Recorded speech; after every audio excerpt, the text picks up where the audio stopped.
நான் உங்க அருண்.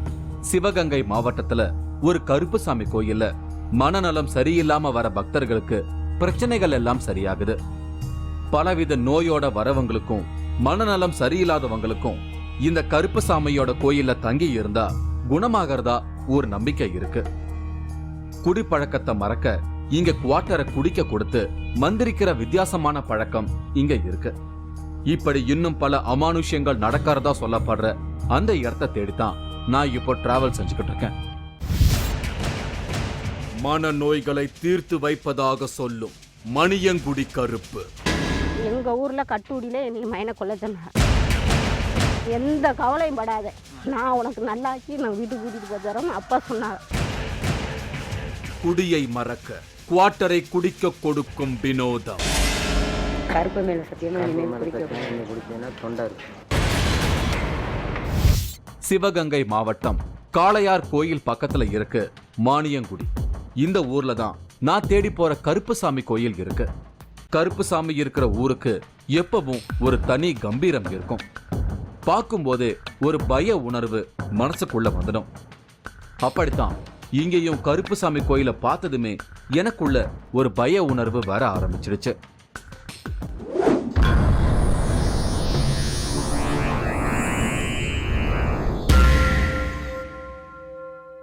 இங்க சமீபத்துல தான் திருவிழா நடந்து முடிஞ்சிருக்கு. அதுக்கான அலங்காரங்களை எல்லாம் என்னால பார்க்க முடிஞ்சது. கோயிலோட வாசல்லையே ஒரு பயங்கரமும் எனக்காக காத்துக்கிட்டு இருந்தது. வெட்டப்பட்ட 3 ஆடுகளோட தலைகளை அங்க டிஸ்பிளே செஞ்சிருந்தாங்க. கண்டிப்பா இங்க ஒரு கலைபரமான கொண்டாட்டம் நடந்திருக்கு. நான் போன சமயம் கோயில பூட்டி வச்சிருந்தாங்க. அதனால என்னால உள்ள போய் அங்க இருக்கிறதையெல்லாம் பார்க்க முடியல. யாராவது வர வரைக்கும் கோயிலை சுத்தி பார்க்கலாம்னு நடந்தேன். கோயிலுக்கு முன்னாடி அமைச்சிருந்த பந்தல்ல சிலர் நிம்மதியா படுத்து தூங்கிக்கிட்டு இருந்தாங்க. இன்னும் சிலர் வந்து காத்துக்கிட்டு இருந்தாங்க.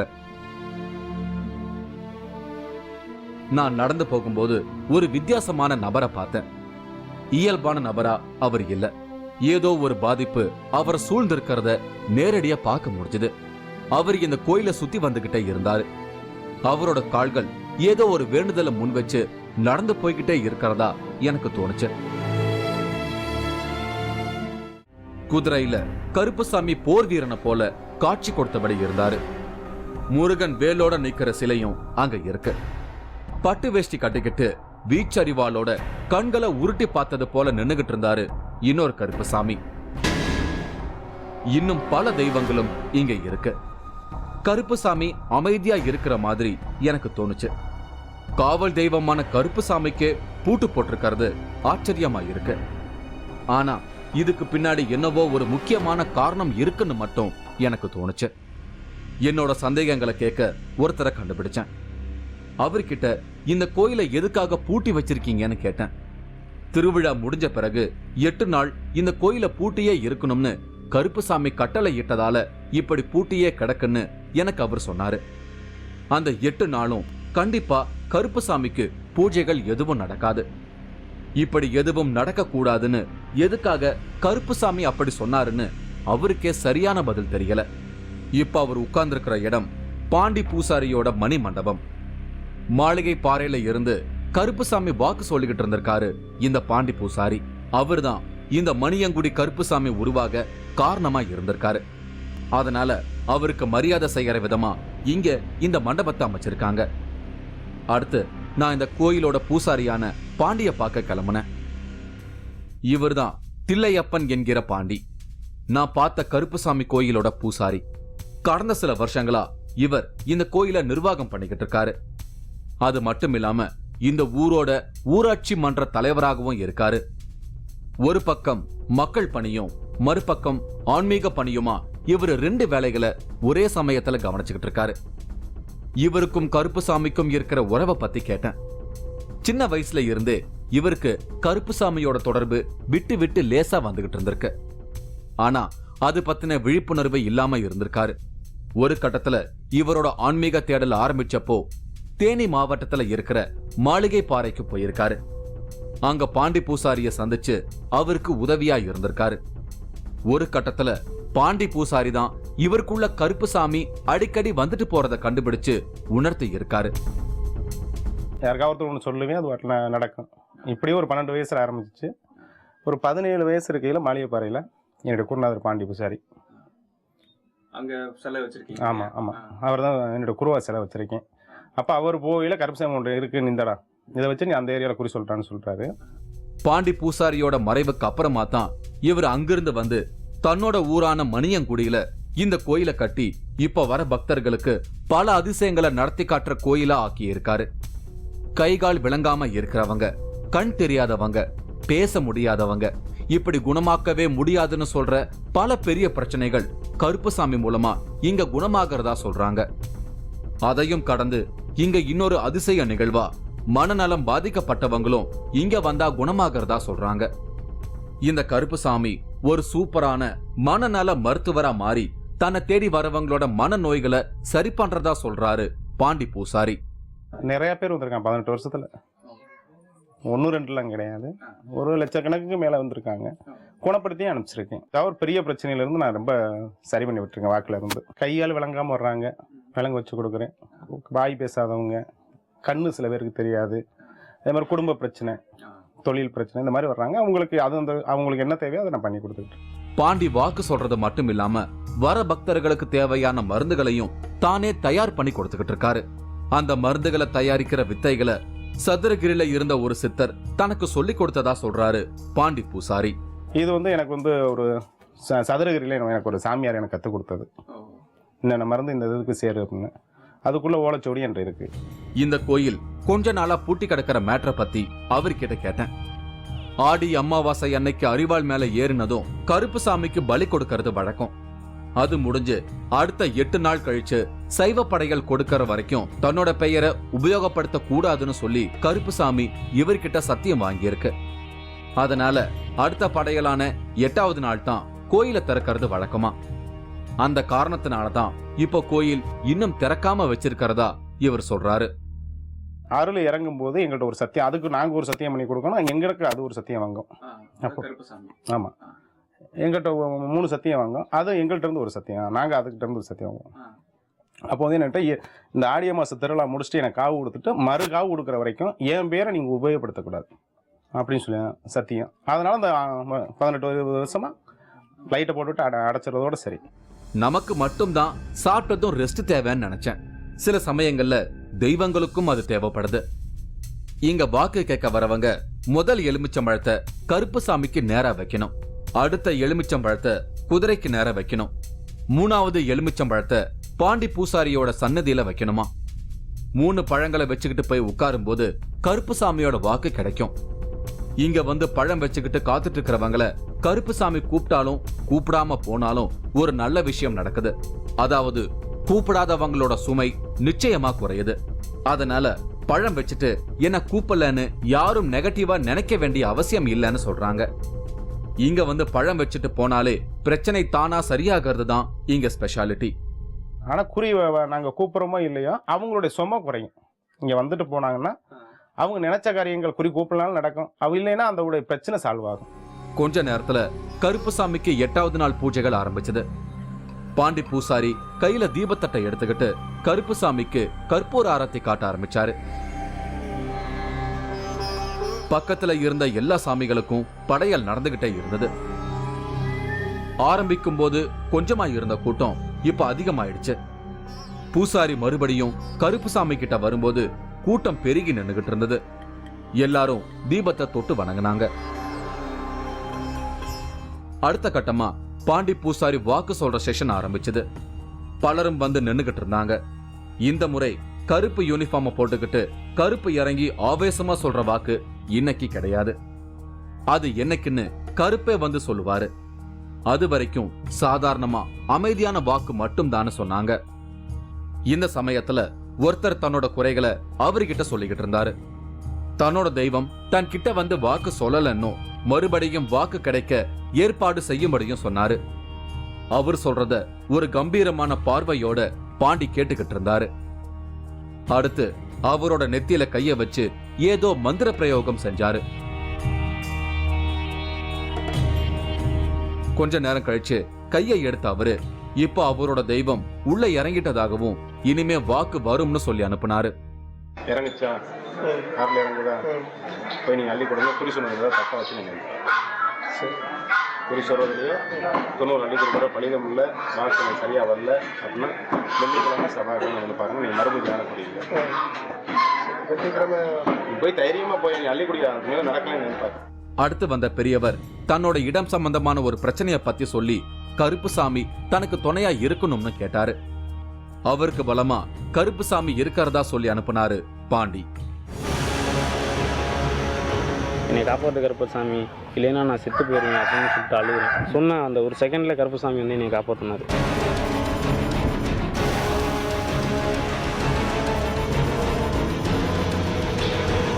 மூன்றாவது கண் இடைவேளைக்கு பின் தொடரும்.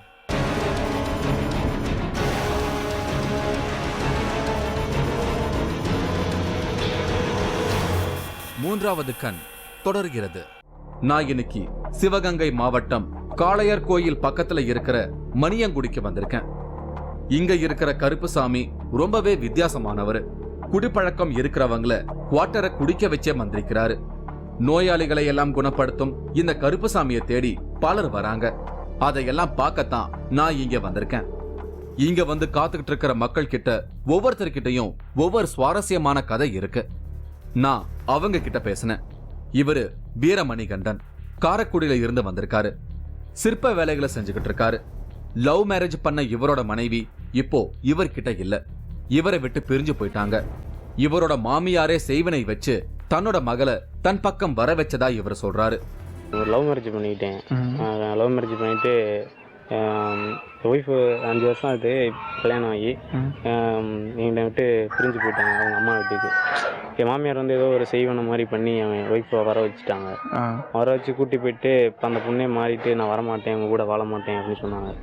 ஒரு கட்டம் வரைக்கும் தனியா வாழ்ந்துகிட்டு இருந்த இவருக்கு தன்னோட குழந்தைகள் நினைப்பு வரவே அந்த குழந்தையாவது பார்த்துட்டு வரலாம்னு போயிருக்காரு. அங்க அவருக்கு பெரிய அதிர்ச்சி கிடைச்சிருக்கு. இவரோட மனைவிக்கு 2வது கல்யாணம் ஆகியிருக்கு. அதை தாங்க முடியாத அவரு அங்க இருந்த மனைவி வீட்டு ஆட்கள் கிட்ட சண்டை போட்டிருக்காரு. அந்த சண்டையில இவரை போலீஸ் கைது பண்ணி ஜெயில அடைச்சிருக்காங்க. குழந்தைய பார்த்தே ஆகணும் அப்படிங்கிற ஒரு கட்டாயத்துக்கு வந்துட்டு 2 பசங்களை கூட்டிகிட்டு போய் குழந்தைய பார்க்க போனேன். குழந்தைய பார்க்க போனதுல பிரச்சனை ஆகி அவங்க என் ஒய்ஃபுக்கு வேறு இடத்துல கல்யாணம் பண்ணி கொடுத்தாங்க. கல்யாணம் பண்ணி கொடுத்து அவங்களுக்கு ஒரு குழந்தை வந்துச்சு. இங்கே ஏன்டா வந்து அப்படின்னு என்னை போட்டு அடிச்சு அவனே போலீஸ்காரங்க வந்து என்ன இங்கே நடக்குது அப்படின்னு கேட்குறாங்க. நடந்து கேட்டவொடனே பார்த்துட்டு கடைசியில் அவங்க வெளியூருக்காரன்னு சொல்லிட்டு என்னை ஜெயிலில் தள்ளிடுறாங்க. ஜெயில அவரு மனசுக்குள்ளேயே கருப்புசாமிய நினைச்சு கருப்புசாமிய ஓவியமா வரைஞ்சிருந்திருக்காரு. அந்த படத்துல இருந்த கருப்புசாமிய பார்த்து தன்னோட குறைய சொல்லி அழுது வேண்டி இருக்காரு. தன்னோட வேண்டுதலை கேட்டு அடுத்த 10வது நிமிஷமே இவரை கருப்புசாமி விடுதலை செஞ்சு அழைச்சிட்டு வந்ததா சொல்றாரு. ஜெயிலில் போகிறேன். நானும் 30 நாள் கஷ்டப்படுறேன். என்னை வெளியெடுக்க யாருமே இல்லை. ரொம்ப கஷ்டப்பட்டு தவிக்கிறேன். அப்போ சிற்பிஞ்சனோன்னா இங்கே வந்து ஒரு விநாயகர் சிலை செய்ய சொல்கிறாங்க. அப்போ இங்கே சுற்றி ஜெயிலி அப்போ இங்கே சுற்றி படம் வரைகிறேன். பெயிண்டிங்லாம் பண்ணுறீங்களா பண்ணும்போது நான் சொல்கிறேன் போலீஸ்காரங்கிட்ட கேட்குறேன், ஐயா நான் இங்கே ஒரு படம் ஒன்று வரைஞ்சிக்கிறேன் அப்படின்னு சொல்லிட்டு இந்த வாழ்வழியும் கருப்பசாமியை இங்கே வரைகிறேன். வரைஞ்சி அந்த கருப்பசாமி ஜெயிலுக்குள்ளே வரைகிறேன். வரைஞ்சி அந்த கருப்பசாமியோடைய நெஞ்சில் இந்த பாண்டி பூசாரி எங்கள் அப்பா அவரை வரைஞ்சி நெஞ்சில் வரைகிறேன். வரைஞ்சி கருப்பசாமி நீ சொன்ன நீ எங்கே எவ்வளோ தூரம் கஷ்டப்பட்டாலும் என்னை எவ்வளோ தூரம் நீ நினைக்கிற, எவ்வளோ தூரம் என்னை நினைக்கிறியோ அவ்வளோ தூரத்துக்கு நான் இருப்பேன்னு சொன்னேன். நான் உன்னை எவ்வளோ தூரம் நினைக்கிறேன். 2 அமாவாசை ஆச்சு, 30 நாளாச்சு நான் ஜெயிலில் கடந்து கஷ்டப்படுறேன். என்னை காப்பாற்று கருப்பசாமி, இல்லைன்னா நான் செத்து போயிருவேன் அப்படின்னு சொல்லிட்டு அழுகுறேன். அழுகுனோடனே இந்த கோர்ட்டுக்கு கூட்டி போகிறாங்க. அந்த எல்லாரையும் வாங்கிட்டு அடுத்து 18ஆம் தேதி வாய்தா 18ஆம் தேதி வந்து எல்லாரையும் அனுப்பிடுவாங்க. நான் போகிறேன். என்னை போய் அனுப்பிவிட்டு என்னை திரும்பி கூப்பிட்றேன். அந்த காய் வேஷ்டியை வர சொல்லுங்க. வந்து திரும்ப உன் பேர் என்னன்னு கேட்டு விசாரிச்சுட்டு உனக்கு நீ விடுதலை அப்படின்ட்டு உடனே ஜட்ஜ்மெண்ட் கொடுக்குறாரு. அப்போ நான் ஐயா நான் கும்பிட்றேன் என் கருப்பசாமி மாதிரி நீங்கள் அப்படின்னு கும்பிட்டேன். உடனே நான் சொன்ன அந்த ஒரு செகண்டில் கருப்பசாமி வந்து என்னை காப்பாற்றினார். ஹைகோர்ட் மகாராஜான்னு கருப்பசாமிய சொல்றது சரியா தான் இருக்கு. எங்க இருந்தாலும் மனசால நினைச்சாலே வந்து காப்பாத்துற கருப்புசாமி இவருக்கும் கருணை காட்டியிருக்காரு. கியூவுல பலரும் பாண்டிகிட்ட வந்து கால்ல விழுந்து ஆசி வாங்கிட்டு போயிட்டு இருந்தாங்க. வயசானவங்க சின்ன பசங்கன்னு எல்லாருமே இவரை கருப்புசாமியா பாக்குறாங்க. இங்க என்னென்ன மிராக்கள் நடந்திருந்தா இவங்க இப்படி நம்புவாங்கன்னு எனக்கே ஒரு பிரமிப்பு உண்டாச்சு. இதுக்கிடையில நான் மனநலம் சரியில்லாம சுத்திக்கிட்டு இருந்த இளைஞரை தேடி போனேன். அவர்கிட்ட லேசா பேச்சு கொடுத்தேன். ஆனா என்னோட எந்த கேள்விக்கும் பதில் சொல்லாம அமைதியா லேசான சிரிப்போட அவர் தன்னோட வேலையை பார்த்துக்கிட்டு இருந்தாரு. அவரை பத்தி விசாரிக்க ஆரம்பிச்சதும் அவரோட அம்மா அழ ஆரம்பிச்சாங்க.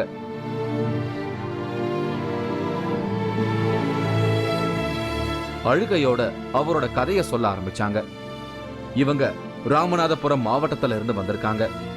இந்த இளைஞர் பாண்டி. இவருக்கு மன வளர்ச்சி கோளாறு பிறந்ததுல இருந்தே இருந்துட்டு இருந்திருக்கு. இவரோட அட்டகாசத்தை தாங்க முடியாத ஊர் ஆட்கள் இவரை விஷம் வச்சு கொலை பண்ணிட சொல்லியிருக்காங்க. என் மயனை கொல்ல சொன்னாங்க. எங்க ஊர்ல கட்டுடியில நீ மயனை கொல்ல சொன்னாங்க. நீ என்னைய கேட்டா ஒரு பொம்பளை உன் மயனுக்கு மருந்த கொடு, நீனு உன் மகளே செத்து போன வருஷம் நீ எதுக்கு இந்த மயனை வச்சுக்கிட்டு தெரியுற? இப்படி இந்த மகளுக்கு மருந்து 100 மில்லி உனக்கு இல்லை, அவனுக்கும் கொடு, நீனும் செத்து. அப்படி சொன்னாங்க. அப்படியே நேர என்னட்டு சொன்னாங்க.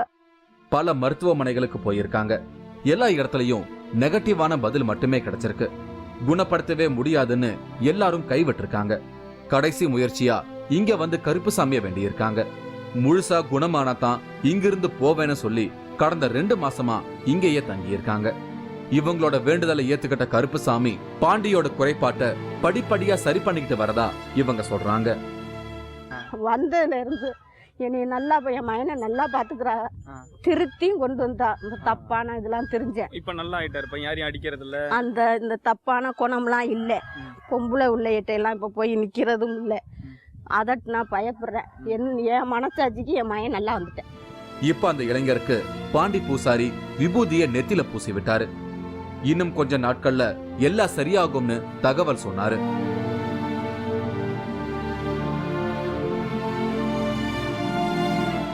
இவர் காளிமுத்து. இவருக்கும் மனநலம் சரியில்லை. இவரோட அண்ணன் சின்ன வயசுல மனநலம் பாதிக்கப்பட்டு இறந்து போயிருக்காரு. அதுக்கப்புறமா 1 வருஷம் கழிச்சு இவரும் அதே மாதிரி மனநலம் பாதிக்கப்பட்டிருக்காரு.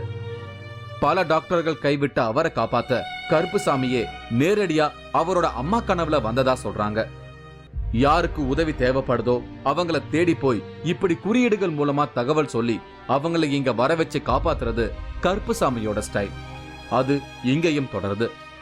இப்பதான் இங்க வந்துதான் நாங்க நிம்மதியான சோறு கொஞ்சம் உஷாரா நாங்க ஆளா இருக்கிறோம். இங்க சரிங்கம்மா, சரி. இவ்வளவு தெம்போட உங்களுக்கு சேதி சொல்றோம். இந்த அளவு சேதி சொல்ற அளவு தெம்போட நாங்க வரல. இங்க காளிமுத்துவோட அப்பா தங்கவேலு நடந்த விஷயத்த பத்தி என்கிட்ட விளக்கமா சொன்னாரு. இவங்க பல நாட்களா இங்க கருப்பசாமிக்கு பழம் வச்சுட்டு போனாலும் இவங்களுக்கான வாக்கு இன்னும் கிடைக்கவே இல்லை.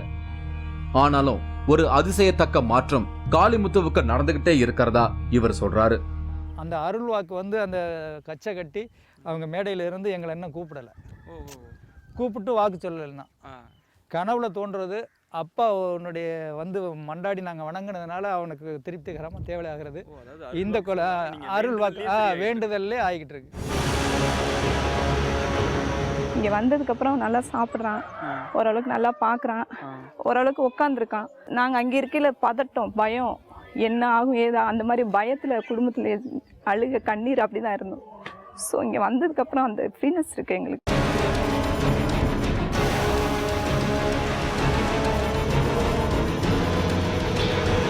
மூன்றாவது கண் இடைவேளைக்கு பின் தொடரும்.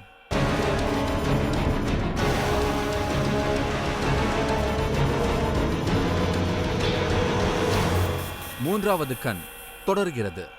இன்னைக்கு நான் சிவகங்கை மாவட்டம் காளையார் கோயில் பக்கத்துல இருக்கும் மணியங்குடியில இருக்கேன். ஆக்ரோஷமான கருப்புசாமி இங்க சாத்வீகமான முறையில நோயோட வரவங்களை குணப்படுத்துறதா எனக்கு சொல்லியிருந்தாங்க. மனநலம் சரியில்லாதவங்க எல்லாம் இங்க தங்கி இருந்தா குணமாகிறதா ஒரு ஆச்சரியமான தகவலை கேள்விப்பட்டு தான் நான் இங்க வந்திருக்கேன். மனசு உடம்பு ரெண்டையும் சரி பண்ற வேலைய இங்க கருப்புசாமி செஞ்சுக்கிட்டு இருக்கிறத நான் கேள்விப்படுற சம்பவங்கள் எனக்கு உணர்த்திக்கிட்டு இருக்கு. இந்த கருப்புசாமியோட சாதனைகளை சொல்லி தீராதுன்னு தோணுது. இந்த பையன் மூளையில கிருமிகள் அட்டாக் பண்ணி இப்படி ஆயிருக்கு. இப்பவே பார்க்க பரிதாபமா இருக்கிற இந்த பையனை இங்க முதல்ல கொண்டு வரும்போது இருந்த நிலைமை ரொம்பவே மோசமா இருந்திருக்கு. கொஞ்சம் கொஞ்சமா மூளை செயல் எழுந்துட்டு வர நிலையில இங்க கொண்டு வந்திருக்காங்க. நல்லா ஸ்கூலுக்கு போயிட்டு இருந்த பையனுக்கு இப்படி ஒரு டிசீஸ் மொத்த இயக்கமும் கெட்டு போயிருக்கு. இந்த டிசீஸ்க்கான ட்ரீட்மெண்ட் எங்கேயும் கிடையாதுன்னு டாக்டர்கள் சொல்லி அனுப்பிட்டாங்க. வேற வழி இல்லாம இறுதி கட்டத்துல இங்க தூக்கிட்டு வந்திருக்காங்க. கருப்புசாமி கிட்ட வந்த பிறகு அந்த பையனுக்குள்ள பலவித நல்ல மாற்றங்கள் வந்திருக்கு. இனிமே எல்லாம் சரியாயிடும்னு பெரிய நம்பிக்கை வந்திருக்கிறதா இந்த பையனை இங்க அழைச்சிட்டு வந்த ராதா சொல்றாங்க. அந்த ஐயாட்ட கேட்டோன்னே அந்த சாமி சொன்னாங்க, நான் கண்டிப்பாக காப்பாற்றி தரேன், நடக்க வச்சு தரேன், பேச வச்சு தரேன், நீங்கள் பொறுமையாக இருக்கணும் அப்படின்னு சொன்னாங்க. இங்கே வந்ததுக்கப்புறம் நல்லா சாப்பிட்றான், ஓரளவுக்கு நல்லா பார்க்குறான், ஓரளவுக்கு உட்காந்துருக்கான். எங்களுக்கு நம்பிக்கை இருக்குது, இம்ப்ரூவ்மெண்ட் இருக்குது. காய்ச்சல் வந்தால் கூட நாங்கள் இங்கே தெய்வத்திட்ட வந்து 12 மணியா 1 மணி 2 மணி ஆனாலும் சாமி இந்த விபூதியை தான் பூசுவோம். அந்த ஸ்பாட்லேயே அது நல்லா அந்த ஜில்னஸ், உடம்புல ஜில்னஸ் நான் பார்த்துருக்கேன், சேஞ்ச் ஆகுது. நாங்கள் அங்கே இருக்கையில் பதட்டம், பயம், என்ன ஆகும் ஏதா அந்த மாதிரி பயத்தில் குடும்பத்தில் அழுக கண்ணீர் அப்படி தான் இருந்தோம். ஸோ இங்கே வந்ததுக்கப்புறம் அந்த ஃப்ரீனஸ் இருக்கு எங்களுக்கு. நான் ரொம்ப நேரமா பார்க்கணும்னு எதிர்பார்த்து வந்தது இப்பதான் நடக்க ஆரம்பிச்சிருக்கு. அடுத்து அங்க ஒரு தம்பதி கையில ஒரு குவார்ட்டர் சரக்கு பாட்டிலோட வந்து பாண்டி பூசாரிய பார்த்தாங்க. கையில பாட்டில வாங்கினவரு குடிக்கத்தான் போறாருன்னு ஆவலோட அதை பார்த்துக்கிட்டே இருந்தேன். ஆனா பாண்டி பூசாரி அதை குடிக்கல. மனசுக்குள்ள மந்திர பிரயோகம் செஞ்சு அந்த பாட்டிலுக்குள்ள ஊதினாரு. அடுத்து அதை கொண்டு வந்தவரையே குடிக்க சொல்லி கொடுத்தாரு. வாங்கினவரு அதை ஒரே மடக்குல குடிச்சு முடிச்சாரு. பார்த்துட்டு இருந்த எல்லாரும் ஷாக் ஆயிட்டாங்க. போன வாரம் கருப்பு இறங்கின நிலையில ராதாகிருஷ்ணன் நம்ம நாகராஜ் கிட்ட இருந்த குவார்ட்டர் பாட்டில வாங்கி ஒரே கல்பா அதை குடிச்சு முடிச்சாரு. அதை பார்த்து பலர் பயங்கரமா கிண்டல் அடிச்சாங்க. இப்ப இவர் குடிச்சதை பார்த்தாலும் இப்படித்தான் பலரும் ஷாக் ஆவாங்கன்னு நினைக்கிறேன். கருப்பு தான் இப்ப இவருக்குள்ள வந்து குடிச்சுதான்னு எனக்கு தெரியல. ஒரே மடக்குல குடிச்சு முடிச்சவரை 3 முறை பாட்டிலால தலைய சுத்த சொன்னாரு. அடுத்து அந்த மனிதர்கிட்ட இருந்து சத்தியம் வாங்கினாரு பாண்டி பூசாரி. நான் அந்த தம்பதி கிட்ட பேசினேன். எதுக்காக சரக்க வாங்கிட்டு வந்தீங்கன்னு கேட்டேன். பெரிய குடிகாரரா இருந்த இவரு இங்க வந்து குடிக்க மாட்டேன்னு கருப்புசாமி கிட்ட சத்தியம் பண்ணிட்டு போயிருக்காரு. ஆனா சமீபத்துல மறுபடியும் குடிச்சிருக்காரு. அதனால இவங்களோட குடும்பத்துல பல பிரச்சனைகள் வந்திருக்கு. மறுபடியும் வந்து இனிமே சத்தியமா குடிக்க மாட்டேன்னு மன்னிப்பு கேட்டு கருப்பு கிட்ட சத்தியம் செஞ்சு கொடுத்ததா சொன்னாங்க அவர் மனைவி பாண்டியம்மா. 1 வருஷமா குடிக்க வந்துட்டு திரும்ப குடிச்சிட்டாங்க. அதனால வீட்டில் பிள்ளைகளுக்கு எல்லாருக்கும் உடம்பு சரியில்லாம ஆயிடுச்சு. அதனால திரும்ப வந்து சத்தியம் பண்ணிட்டு. இது கொஞ்சம் வித்தியாசமான ட்ரீட்மெண்டா இருக்கு. கோயிலுக்கே வந்து குவார்ட்டர் குடிச்சிட்டு இனி குடிக்க மாட்டேன்னு சொல்றது ரொம்பவே வினோதமா இருக்கு. அறிவால் மேல ஏறாம அசைவம் இல்லாம ரொம்பவே சாத்வீகமா ஒரு கருப்புசாமிய இன்னைக்கு நான் தரிசனம் பண்ணியிருக்கேன். பலரோட வேதனைகள் தீரணுங்கிற வேண்டுதலோட இங்கிருந்து நான் கிளம்புறேன். மறுபடியும் வேற ஒரு அமானுஷ நிகழ்வோட நான் உங்களை சந்திக்கிறேன். அதுவரை உங்களிடமிருந்து விடை பெறுவது உங்கள் அருண். இந்த நிகழ்ச்சி நாளை மாலை 4:30 மணிக்கு மறு ஒலிபரப்பாகும். புதையலை பாதுகாக்க குகைக்குள் வாழும் சைவ முதலை. இந்த முதல்ல நான்வெஜ் எதுவும் சாப்பிடாது, வெஜிடபிள் ஐட்டம் மட்டும்தான் சாப்பிடுவோம் அப்படின்னு சொல்றாரு.